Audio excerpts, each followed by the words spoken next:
할렐루야. 일곱 교회 중에 빌라델피아 교회는 예수님 앞에 칭찬만 받은 교회 중에 한 교회죠. 두 교회, 서머나 교회까지 두 교회가 칭찬만 받은 교회인데 그 중에 하나가 이 빌라델피아 교회입니다. 우리는 기도할 때에 우리 교회가 이렇게 예수님 앞에 칭찬만 받았던 빌라델피아 교회나 스무나 교회 같은 교회가 되게 해달라고 기도하기도 합니다. 그런 기도처럼 오늘 우리 빌라델피아 교회는 칭찬만 받았는데 어떠한 칭찬을 받았는가를 우리가 헤아려 보면서 우리도 그런 칭찬을 받는 교회와 또한 성도가 되도록 힘쓰시기를 주의 이름으로 축복합니다. 오늘 빌라델피아 교회를 향하여 말씀하시는 예수님에 대한 표현입니다. 거기에 보면 거룩하고 진실하사 다윗의 열쇠를 가지시니 라고 말씀을 합니다. 거룩하고 진실하다. 당연한 거죠. 죄가 없으신 분, 본체 하나님이신 분, 모든 주권을 가지고 계신 분, 그래서 거룩하신 분이고 진실하신 분이죠. 심판의 주가 진실하지 않다면, 심판의 주가 거룩하지 않다면 어떻게 심판의 주가 될 수가 있겠습니까? 하기에 예수님은 모든 주권을 가지고 계신 분으로서 특별히 심판하시는 심판의 주로서 계신 주님이기 때문에 거룩하고 흠이 없는 진실하신 분이어야만 한다는 거죠. 그런 예수라는 거예요. 그러면서 말씀하신 것은 다윗의 열쇠를 가지셨다라고 말합니다. 다윗의 열쇠라고 말하는 것은 왕권을 말하는 거예요. 영원한 왕권, 다윗에게 언약하셨던 그 영원한 왕권, 그 영원한 왕권을 가지신, 즉 왕권이라는 건 주권으로도 말할 수 있습니다. 모든 것을 판단하고 또한 주도할 수 있는 분이 바로 예수시라는 것이죠.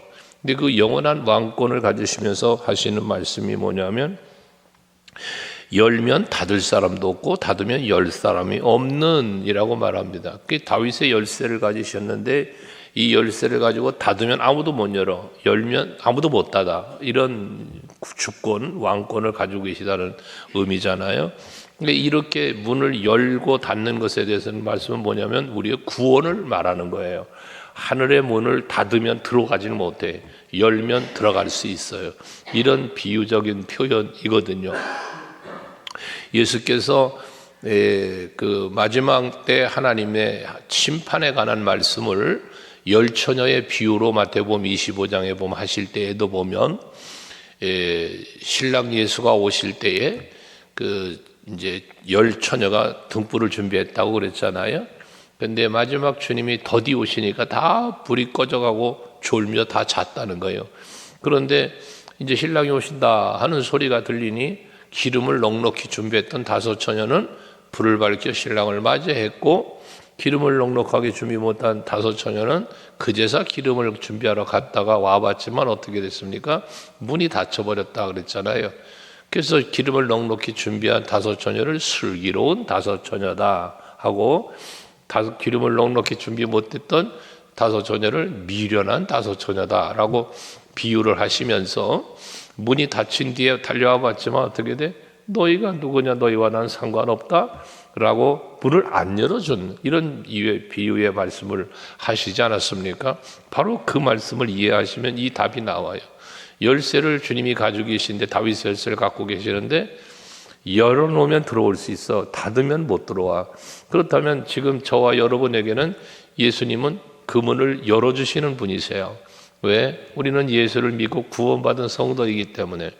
여러분, 우리가 구원을 받는다고 하는 구원은 예수 십자가의 은혜와 사랑으로 이루어지는 거잖아요. 아무나 구원받는 게 아니라고 그랬죠. 우리의 구원은 하나님의 특별한 사랑을 입은 자예요. 택함을 받은 자예요. 그게 바로 우리들이에요. 로마서 8장 28절, 하나님을 사랑하는 자, 곧 그의 뜻대로 부르심을 입은 자들에게는 이라고 말씀하잖아요.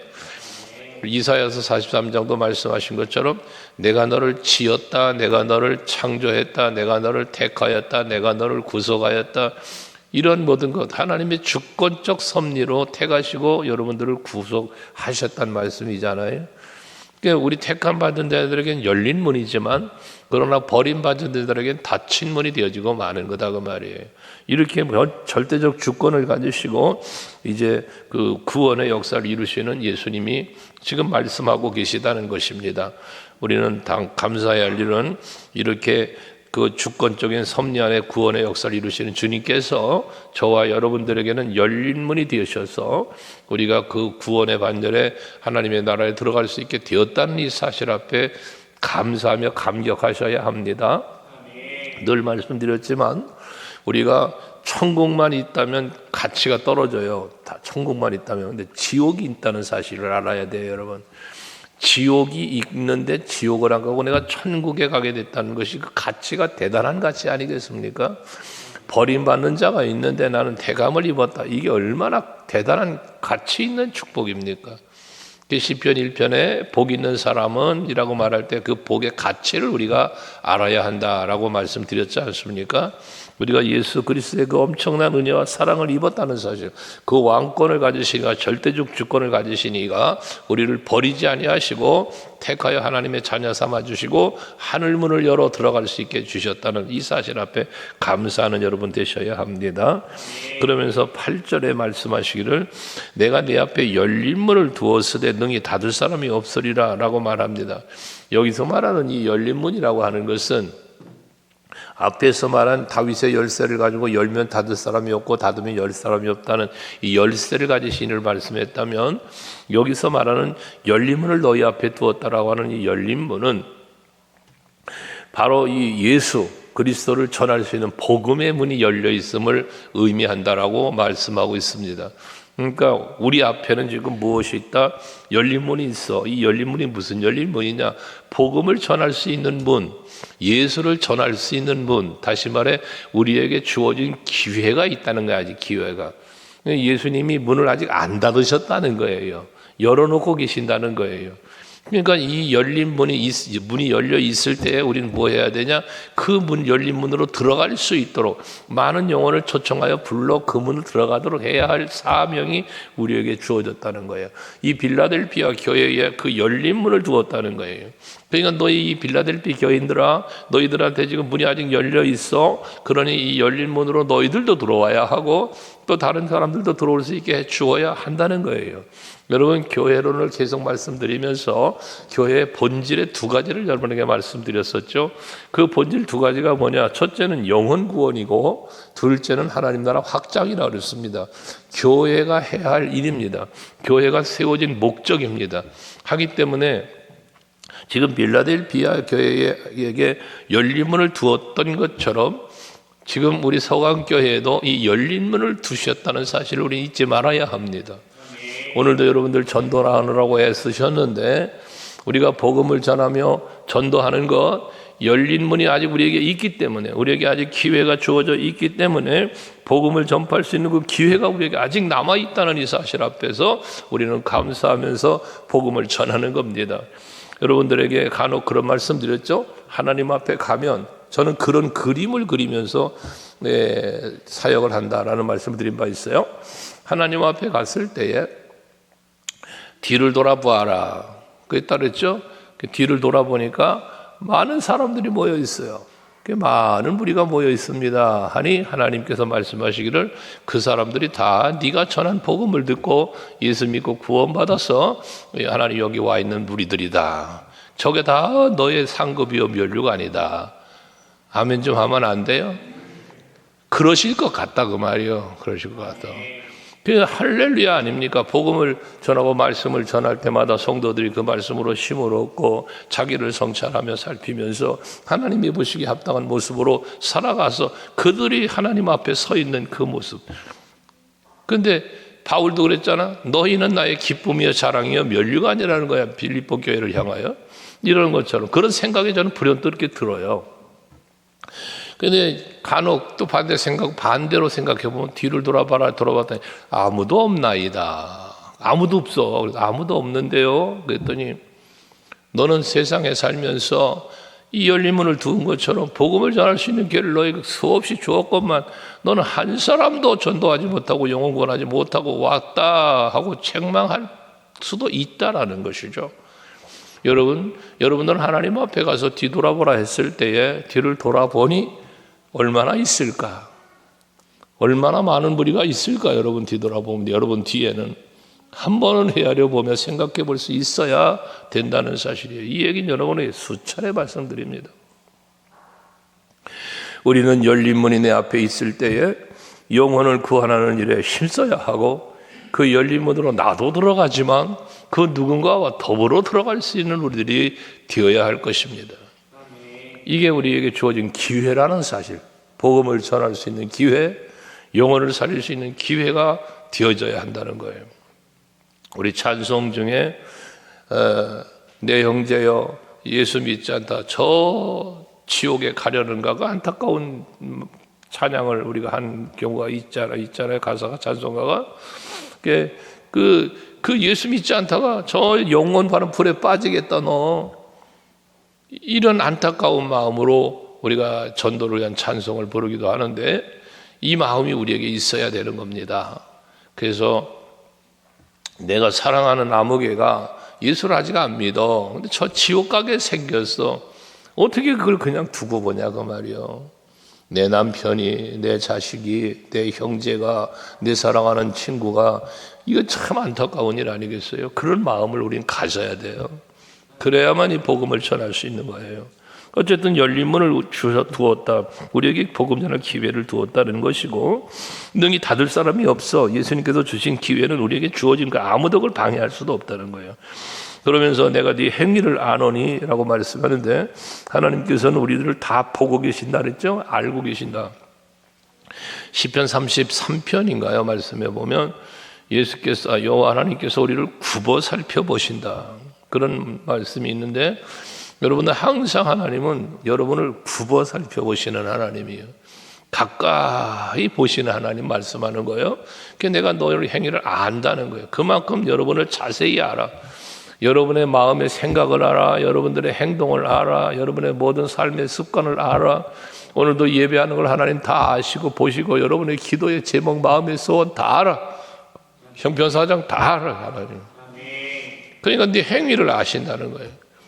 근데 그 행위를 아는데, 빌라델피아 교회 이 사람들의 행위는 어떤 사람이냐? 네가 작은 능력을 가지고서도 내 말을 지키고 내 이름을 배반하지 아니하였도다 라고 말씀을 합니다. 이 빌라델피아 교회는 작은 교회란 말이요. 근데 그 비록 작은 교회였지만 저들에게는 세상적으로 볼 때 능력이 크지 않아. 아주 작은 능력이야. 교회도 작고 뭐 여러 가지가 작다고 평가할 수 있는 것이에요. 근데 그 작은 능력을 가지고도 뭐 했어요? 하나님 말씀을 지켰대요. 그 이름을 배반하지 않았대요. 이 말씀을 그냥 지나칠 수 있을 것 같지만, 아니, 당시 시대는 어떤 시대? 핍박이 심했던 시대. 사람들이 예수를 믿는다고 매를 맞고 감옥에 갇히고 죽임을 당하고 이런 시대. 근데 그러한 시대에 이 작은 능력을 가지고도 절대로 하나님의 말씀을 떠나지 않았고 지켜 행하더라 애썼고, 그리고 또한 예수의 이름을 배반하지 않았다는 거예요. 여러분, 예수의 이름을 부정하고 배반하고 그러면 살려줄게. 여러분, 이런 우리나라도 일제시대 때 그런 일이 많이 있었죠. 신사참배 같은 경우, 6.25 때 이런 경우들이 있었지 않았습니까? 우리나라 역사에도 있는, 기독교 역사에 있는 일들입니다. 그런데 뭐 세계사적으로는 성경으로 볼 때도 얼마나 수많은 박해가 있었던 시대가 있어요. 지금도 예수 믿는다고 핍박을 받는 시대입니다. 지금도. 그저께 중국의 서경교 장로님 다녀가셨지만 이야기를 들어보니 세상에 지금 그 시진핑 국가주석이 외국인 교회, 한인교회, 이 외국인 교회를 한 지역에 한 교회만 허락한다. 5월 1일부터 그 법이 시행된답니다. 이게 얼마나 기가 막힌 일입니까? 많은 교회들이 지금 있는데 그 지역에, 근데 한 지역에 교회 하나만 허락한다는 거예요. 그럼 어쩌란 말입니까? 교회들이 다. 지금 이런 가까운 중국이 그런 나라예요. 그런 나라. 근데 지금 이 시대에 여기 이 빌라델피아 교회가 있던 그 시대는 엄청난 박해가 있어요. 그런데도 불구하고 믿음을 지켰고 그 말씀을 지켜 행했다는 거 아닙니까? 예수 이름 배반하지 않고. 그러니까 이게 작은 일이 아니라는 거예요. 큰 일이라는 거예요. 힘든 일이라는 거예요. 그렇지만 작은 능력을 갖고도 그렇게 했다는 것이거든요. 여러분, 교회가 크냐 작으냐가 문제가 아니에요. 내 믿음이 크냐 작으냐가 문제가 아니에요. 우리들의 믿음은, 우리들의 능력은 어떤 능력이 되어야 되느냐? 살아있는 능력. 살아계신 하나님을 믿는 능력, 살아 역사하는 말씀을 믿는 능력, 살아서 움직이고 행동하는 능력, 행함 있는 능력이 있는 믿음. 우리의 믿음은 그런 믿음이어야 된다는 거예요. 그래서 이 믿음은 결국 예수님께서는 누가복음 17장 6절 말씀에 보면 겨자씨 한 알 같은 믿음을 말씀하시잖아요. 거기 보면 너희에게 겨자씨 한 알만한 믿음이 있었더라면, 그래요. 겨자씨 한 알만한 믿음이 너희에게 있었더라면 이라면 말씀 뭐예요? 그 믿음이 없었다는 거잖아요. 그런 믿음이. 근데 여러분에게도, 오늘 예배하시는 여러분들에게도 그 겨자씨 한 알만한 믿음이 여러분들에게 있기를 축복하는 거예요. 그러면 그 겨자씨 보셨겠지만 우리나라에서 흔히 볼 수 있는 깨보다도 작잖아요. 씨 자체는요. 아주 작은 믿음이에요. 작은 믿음. 근데 그런 믿음만 있어도 이 뽕나무도로 명령한다는 거예요. 뭐라고? 뽑혀서 바닷 가운데 심겨라. 이게 나무한테 야, 이 뽕나무야, 너 뽑혀서 저 바닷 가운데 가서 심겨라 라고 그렇게 명령을 한다는 거예요. 그 겨자씨 한 알만한 믿음만 있어도. 그러면 그게 뽕나무한테 그럼 그 뽕나무가 순종했을 거래요. 믿음대로 되어진다는 말씀을 이렇게 한 거예요. 예수님 비유로. 근데 여기서 말하는 그 겨자씨 한 알만한 믿음이라는 건 뭐냐? 작은 믿음을 말한다기보다 그 겨자씨 속에 있는 생명력을 의미하는 거예요. 비록 씨의 크기는 작더라도 그 작은 씨 안에 있는 겨자씨는 생명이 있는 거예요. 그러니까 그 작은 씨가 하나가 떨어지면 엄청나게 이 나무가, 겨자나무를 보신 분들 계시겠지만 작은 건 아주 작아요. 그러나 큰 건 어마어마하게 큽니다. 겨자나무가. 그럼 거기에 새들이 와서 깃드신다는 말씀도 예수님이 하시잖아요. 이게 생명 있는 말씀을 말하는 거예요. 우리 성황교회 성도들은 믿음이 크냐 작으냐, 기왕이면 큰 믿음 좋지요. 그런데 비록 작은 믿음이라 할지라도 살아있는 믿음, 그래서 그 살아있는 믿음이기 때문에 우리의 신앙의 생활이 견고해지고 강하고 담대해지고 우리들의 삶이 달라지는 거예요. 생명의 역사가 일어나는 거예요. 내가 살아나는 것뿐만 아니라 다른 사람도 살리는 역사가 일어나는 거예요. 이게 살아있는 생명력 있는 믿음을 말하는 거예요. 그래서 이 빌라델피아 교회는 비록 작은 능력을 가졌지만 그 능력은 무슨 능력? 살아있는 능력이에요. 그러면 그 능력이 살아있는 능력이라고 말하는 능력은 믿음의 능력인데 뭘 믿었어요? 하나님의 말씀을 믿었고 예수의 이름을 믿은 거예요. 그러니까 하나님의 말씀을 믿었기 때문에 말씀을 지켜 행했고 예수의 이름을 믿었기 때문에 그 이름을 배반하지 않았다는 것입니다. 여러분들도 우리의 믿음의 본질은 말씀을 믿는 거라고 했으니 이 하나님의 말씀을 믿는다면 말씀을 지켜 행하여야 되는 거잖아요. 하나님의 모든 언약의 말씀을 내가 믿으니까 그 말씀대로 순종을 해야 되는 거잖아요. 그 다음에 우리에게는 예수의 이름의 권세를 주셨으니 하나님의 자녀가 된 권세가 곧 예수 이름의 권세예요. 그 이름의 권세를 주셨으니 그 이름의 권세를 믿고 의지하고 예수님 말씀하고 약속하신 것처럼 너희가 내 이름으로 무엇이든지 구하면 내가 행하리라 했으니 예수의 이름으로 외치고 예수의 이름으로 선포하고 예수의 이름으로 나아가면 놀라운 역사가 일어나는 거예요. 자, 베드로가 성전 미문 앞에 앉아있는 안전뱅이를 일으켜 세우는 놀라운 기적을 일으켰잖아요. 은과 금은 내게 없거니와 내게 있는 것으로 내게 주노니 곧 나사렛 예수의 이름으로 일어나 걸으라고 그 손을 잡아 일으키니 안전뱅이가 일어났어요. 이게 예수의 이름의 권세입니다. 그러면 그 예수의 이름의 권세가 베드로에게만 주어진 게 아니지 않습니까? 오늘 저와 여러분에게도 주어진 이름이잖아요. 아멘 되시나요? 하기 때문에 베드로가 그 이름을 사용하여 안전병을 일으킨 것처럼 여러분도 그 이름을 사용하여 문제를 해결하고 그 이름을 사용해서 여러분들의 죄의 유혹을 물리치고 영으로 승리, 삶으로 승리할 수 있는 믿음의 승리자들이 다 될 수 있길 제 이름으로 축원합니다. 내 믿음의 능력은 작아. 하지만 그 내가 가지고 있는 믿음 속에 뭐가 있어? 예수의 이름이 있어요. 하나님의 말씀이 있어요. 이게 여러분들을 능력 있는 자가 되게 한다는 것입니다. 그래서 그런 능력이 있기 때문에 우리는 시험을 당해도 어려운 일을 닥쳐도 쓰러지고 넘어지지 않고 도리어 그 시험과 환난을 이기면서 그러면서 믿음을 지킬 수 있게 되어지는 거예요. 앞에 말한 것처럼 이 당시 시대에는 얼마나 많은 환난과 핍박이 있다고 그랬습니까? 그런데 그러한 환난과 핍박을 이겨내면서 오히려 환난을 당하나 즐거워할 수 있는 로마서 5장 3절과 4절 말씀을 여러분들의 간혹 말씀드리죠. 우리가 환난을 당하나 그런데 환난 중에도 즐거워한다잖아요. 환난 중에도 즐거워하는 이유가 무엇입니까? 내가 비록 환난을 당할지라도 환난 중에 있어도 이 환난은 하나님이 내게 주시는 연단이라는 사실이에요. 그러니까 내가 인내할 수 있는 거예요. 환난은 그래서 인내를 낳는데 인내를 겪으면 뭐 한다? 연단을. 인내는 연단을. 인내하면서 단련되는 거예요, 내가. 근데 그 연단을 뭐라고 말합니까? 연단은 소망을 이루는 줄 압니다. 4절에 보면 그런 말을 해요.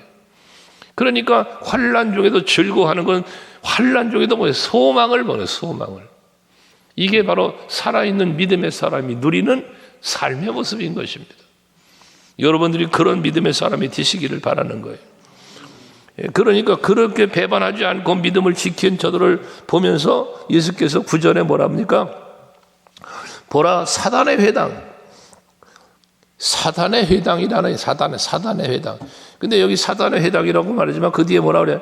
자칭 유대인이라 하나 그렇지 아니하고 거짓말하는 자들 중에서라고 그래요. 유대인들이에요, 유대인들. 유대인들이 모이는 곳이 어디 회당이 있잖아요. 그 회당이면 오늘날로 말하면 성전 이런 교회와 같은 것이에요. 그런데 그 회당을 뭐라고 해야 돼? 사탄의 회당이라고 그랬어요. 왜 예수께서 회당을 사탄의 회당이라고 말하는가? 유대인들이 모이는데, 근데 그들은 뭐다? 자칭 유대인이라고 하나 거짓말하는 자다. 다시 말하면 하나님의 율법, 하나님의 말씀으로 산다 말하고 있지만 그러나 거짓말하는 자, 하나님의 말씀대로 율법대로 살지 않는 자들을 말하는 거예요. 오늘날 또 보면 여러분 예수를 믿는다고 하지만 그래서 교회를 다닌다고 하지만 전혀 예수와 상관없고 말씀과 상관없이 사는 사람들 교회를 다니고 있어요. 교회에 와서 교회 생활을 해요. 하지만 교회를 다니고 교회 생활을 하지만 예수가 없는 사람 있을까 없을까? 있다는 거예요. 거짓말한다는 거예요. 말씀대로 안 산다는 거예요. 예수와 상관없이 산다는 거예요. 그러니까 교회는 다녀도 예수가 없는 사람이 있다는 얘기죠. 우리 교회는 없지만 네, 아멘대로 없어요. 우리 교회는 없기를 바라고요. 그 속은 우리가 알 수 없잖아. 그냥 거룩해 보이니까 거룩한가 보다. 아멘 하니까 믿는가 보다. 활짝 웃으니까 참 마음이 평안한가 보다. 그러지만 속을 어떻게 들여다봐 내가. 하나님만 아시지. 우리 서강교회는 모두 다 진실하고 생명 있는 우리들이 돼야 돼요. 근데 이때는 뭐야? 자칭 유대인이라는 사람들이 있는데 저도 거짓말하는 사람이라는 거예요. 그들을 몇 사람을 데려다가 그들이 와서 네 발 앞에 절하게 하고 내가 너를 사랑하는 줄 알게 하리라 라고 말씀합니다. 지금 유대인들이 뭐 하는 사람들입니까? 예수 믿는 사람들을 박해하는 사람들이에요. 근데 저 사람들을 데려다가 뭐 한다? 저들 앞에 이 빌라델피아 교회 믿음 지키고 이름을 배반하지 않은 저들 앞에 절하게 하고 데려다가 절하게 하고 그리고 내가 너를 사랑하는 줄 알게 하시겠답니다. 이건 뭐 하는 겁니까? 이들의 믿음이 헛되지 않게 해주시겠다는 거예요. 이들의 믿음이 너희들보다 너희는 거짓말하는 자요. 자칭 유대인이라고 하지만 거짓말이고 너희들은 하나님 안 믿어. 메시아 안 믿어. 근데 이들은 믿었어. 그걸 보여주겠다는 거예요. 그 앞에 굴복하게. 시편 23편 말씀에 보면 원수의 목전에서 상을 차려주시고, 그러시죠. 하나님께서 원수의 목전에서 상을 차려주신대. 시편 23편에.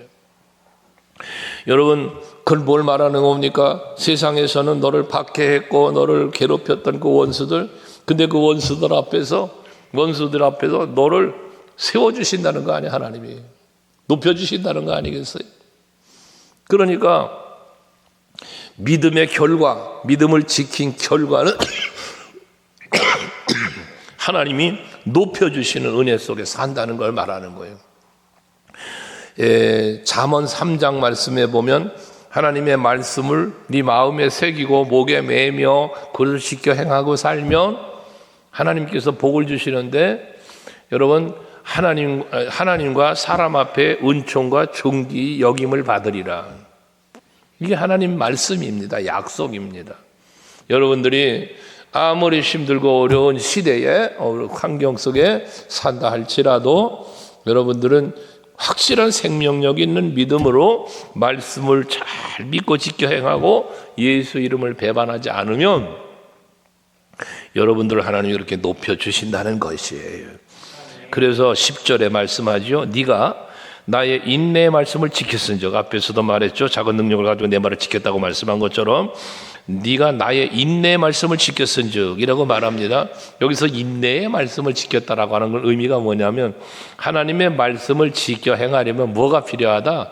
인내가 필요하다. 인내가. 여러분들이 믿음을 지키고요, 말씀 안에서 바르게 살려면요, 인내 없이 안 된다는 거예요. 참을 줄 알아야 된다는 거예요.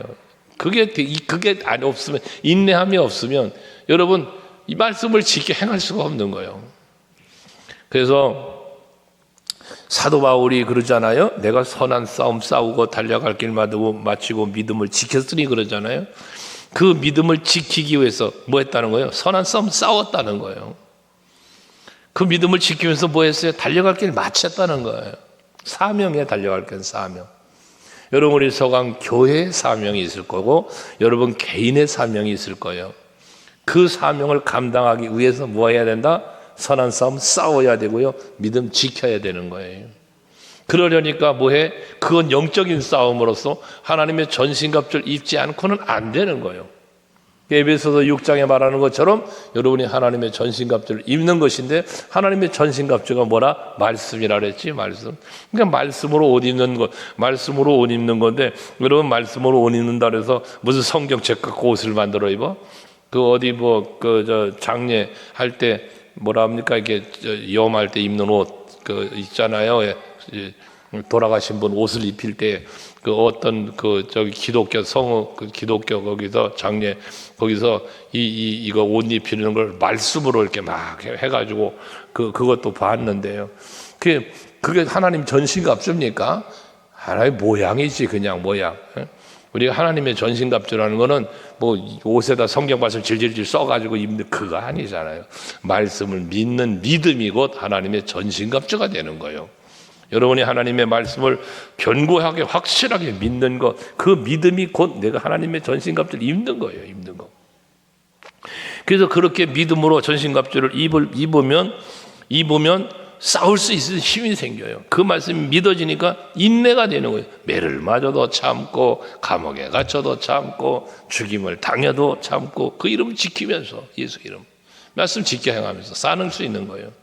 여러분들이 말씀으로 무장할 수 있는 여러분들이 되어야 인내의 말씀을 지킬 수 있다. 내가 인내하지 않고는 말씀을 지킬 수 없다라는 거잖아요. 모든 힘들고 어려운 고난도 지킬 수 있어야 된다는, 그러니까 믿음이 있어야 된다는 거예요. 그러면서 그렇게 지켰기 때문에 내가 또한 너를 지켜, 내가 믿음을 지켰더니, 그래서 말씀을 지키고 예수 이름을 버리지 않았더니 예수님이 나를 지켜준대요. 이 행한 대로 갚으리라 할렐루야잖아요.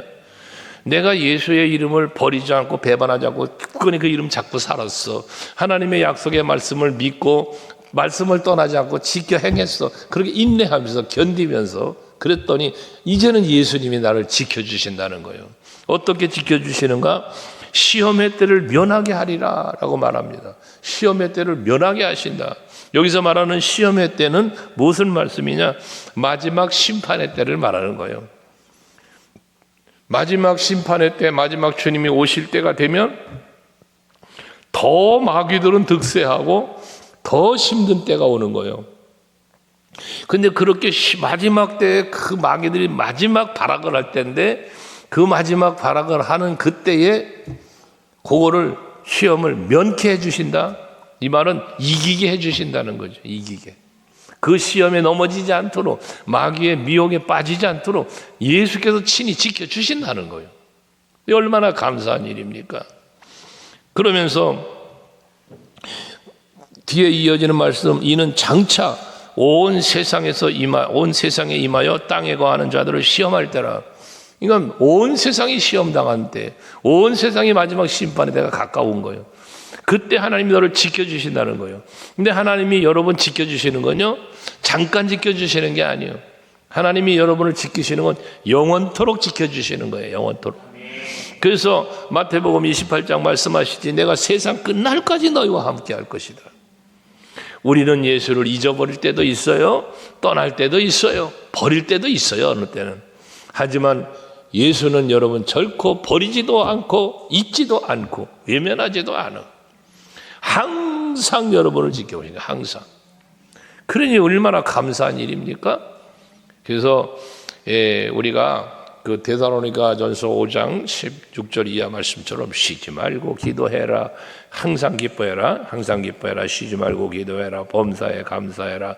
말씀하시는 것처럼 거기 보면 항상 쉬지 말고 범사에 이 말씀처럼 우리는 언제나 하나님과의 관계가, 예수와의 관계가 단절되지 않도록, 끊어지지 않도록 우리도 힘써야 되는 거예요. 예수와 멀어지는 게 아니라 늘 가까이, 항상.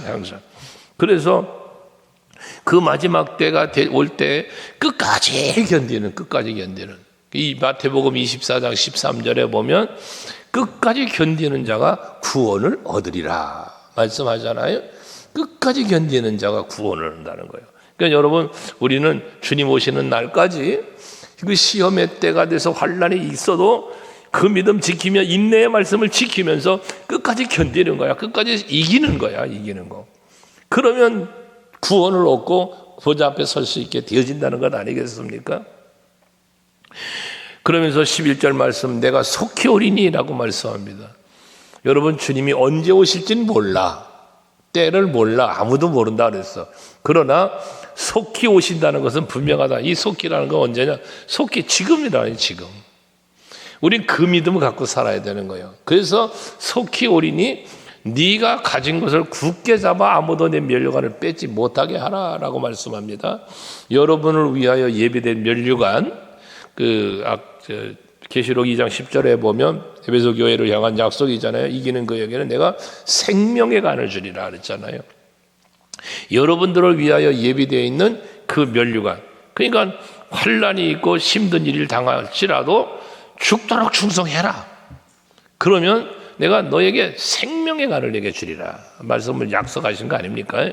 그러니까 그것처럼 우리가 환난할 때가 되어졌을 때 그 환난으로 인하여 여러분들이 지켜야 할 믿음을 지키지 못하면, 네가 가진 것, 여기서 네가 가진 게 뭐예요? 작은 능력, 앞에 말했던 너에게 작은 능력을 가지고 말씀을 지켰고 그리고 내 이름을 배반하지 않았다 그랬잖아요. 네가 가지고 있는 그 작은 능력, 그 작은 믿음, 살아있는 믿음, 이거 말이에요. 이거 그 믿음을 이제는 굳게 잡으라는 거예요. 아무도 그 믿음 뺏지 못하도록 어느 이유 때문에 뺏기지 말고 굳건하게 지키라는 거예요. 그래야만 그 예비되는 면류관을 잊게 되는데, 만약에 믿음을 뺏겨버리면, 믿음을 놓쳐버리면, 잃어버리면 면류관을 잃어버리는 거예요. 여러분들, 왜 우리가 믿음을 지키며 살아야 되느냐? 하나님의 나라에 예비되어 있는 나를 위한 면류관, 이 면류관을 뺏기지 않으려니까 그런 거예요. 디모데후서 4장 7절 8절에 사도 바울이 그 선한 싸움 싸우고 달려갈 길 마치고 믿음을 지켰으니 뭐라고 그럽니까? 이제 후로는 나를 위하여 의로우신 재판장께서 면류관을 예비하셨다잖아요. 그런데 바울을 위하여 예비되는 면류관을 이야기하면서 뭐는 말씀을 합니까? 8절에 보면 나를 위해서만 아니라, 나만 아니라 주의 나타나심을 사모하는 모든 자에게도 이 면류관은 예비되어 있다는 거예요. 그러니까 주의 나타나심을 사모하는 자, 오늘 본문으로 돌아오면 주님께서 속히 올 것이니 그 속히 오실 것을 기다리면서 끝까지 믿음을 지키는 사람, 이를 말하는 거잖아요. 그러니까 이런 면류관은 여러분에게 예비되어 있으니 그 믿음을 갖고 결코 미혹이 있고 공격이 있을지라도 거기에 넘어지지 말고 믿음을 잃어버리지 말고 끝까지 지키는 여러분들이 되시라는 거예요. 그러면서 12절 말씀하죠. 모든 교회에 말씀하시는 것처럼 여기 빌라델비아 교회도 말씀하시는 거예요. 이기는 자는 그랬어요. 여기서 이기는 자는 뭐요? 끝까지 이기는 자요. 끝까지. 작은 능력을 가지고도 말씀을 지켰고 예수 이름 배신하지 않으면서 이기는 그 신앙을 천한 거 칭찬받았는데 끝까지 이기는, 끝까지 이겨. 내가 속히 올 테니까 너 그 끝까지 믿음 지켜야 돼. 이겨야 돼. 그 말이잖아. 그럼 이길 때 뭐 한다? 내 하나님 성전에 기둥이 되게 하리니 라고 말합니다. 천국에는 성전이 있는 게 아니라 천국 자체가 하나님의 집이요. 그런데 그 기둥이 되게 한다라고 하는 이 말의 의미는 뭐냐면 그만큼 그 하나님의 나라에서 기둥은 없어지지 않는 거잖아요. 영원한 누림을 갖게 해주신다는 의미예요. 하나님의 나라에서 사라지지 않는 영원한 기쁨, 영원한 누림, 그 누림을 주시겠다는 약속을 말하는 거예요. 이기는 자에게 그런 누림을 준다는 거잖아요. 그래서 우리 서강교회 성도 여러분들도요, 끝까지 이기는 자가 되셔서 영원한 하나님의 나라의 누림이 여러분의 누림이 될 수 있길 축원합니다. 그러면서 결코 버리지 않고 결코 다시 나가지 아니하리라 그러잖아. 그거 결코 다시 나가지 아니하리라. 그래, 하나님 나라에서 쫓겨나는 일이 없다는 거지. 언제나 끝까지 영원토록 하나님 나라의 기둥처럼 있게 되어진다는 걸 말하는 것이에요. 여러분, 우리 서강교회에서 우리가 세상 사는 동안 여러분 서강교회에서 기둥처럼 세움을 입고 쓰임받기 원하고 뿌리처럼 깊은 뿌신 믿음의 뿌리를 내리셔서 흔들리지 않는 신앙이 되시길 바랍니다.